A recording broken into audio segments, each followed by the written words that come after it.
ZS1115 restoration, engine restoration mga lods. Single engine muna tayo. Yan, restore natin yung ilang taon nang na-stock.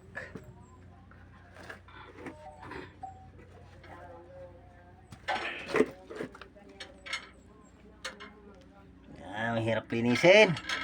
Puro putik at kalawang mga lods. Wala pang tagip yung tangke niya.